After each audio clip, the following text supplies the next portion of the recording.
তো আমি বৃদ্ধাশ্রমে গেছিলাম, ওনাদের সঙ্গে অনেকক্ষণ কথা হলো, ওনাদেরকে গুড় দিলাম, ওনাদের আরও কিছু জিনিস প্রয়োজন ছিল সেগুলো জানলাম। আমি চেষ্টা করব আমার সাধ্যমতো যতটা সম্ভব দেওয়ার। তো বিশ্বাস করুন, আমি আধ ঘন্টা মতো ছিলাম। ওনাদের আতিথেয়তা এত ভালো লাগলো এবং প্রত্যেকটা মানুষ এত ভালো, ভাষা দিয়ে বোঝানো যাবে না। তো কিছু কিছু মায়ের সমস্যার কথা শুনলাম, তাদের পুরনো জীবনের কথাগুলো শুনলাম। তো শুনে যেন পুরো চোখে জল চলে এলো।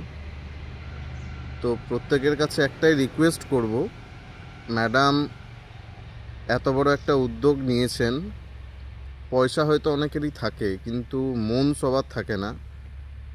তো ম্যাডাম যে এত বড় একটা উদ্যোগ নিয়েছেন, এত সাহসিকতার সঙ্গে এত বড় একটা আশ্রমকে চালনা করছেন, তো প্রত্যেকের কাছে একটাই রিকোয়েস্ট, আমরা বিভিন্ন দিকে বিভিন্ন টাকা খরচ করে ফেলি, বিভিন্ন লাক্সারিয়াস গুডসে, বিভিন্ন রকম কসমেটিক্সে, বিভিন্ন কিছুতে।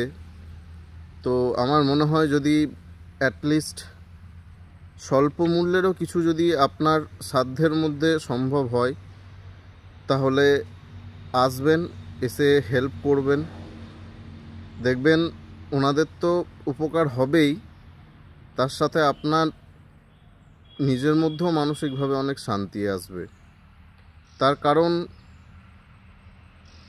এখানে যারা রয়েছেন প্রত্যেকেই মা ঠাকুমা এনাদের বয়সী।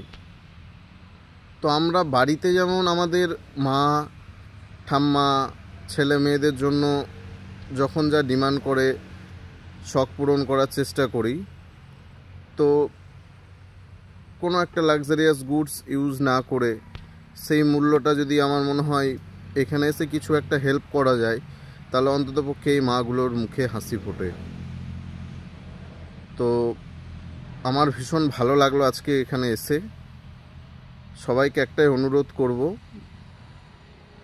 একবার হলেও আসবেন, মাদের সাথে দেখা করে যাবেন, তাদের সমস্যার কথা শুনবেন, যতটা সম্ভব তাদের পাশে দাঁড়ানোর চেষ্টা করবেন। তাদের আরও কিছু জিনিস প্রয়োজন রয়েছে, আমি আজকে এসে জানলাম।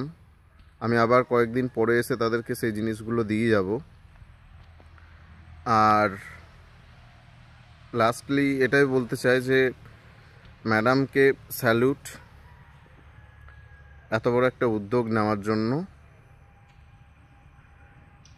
আজকের মতো এটাই। সকলে ভালো থাকবেন। ধন্যবাদ।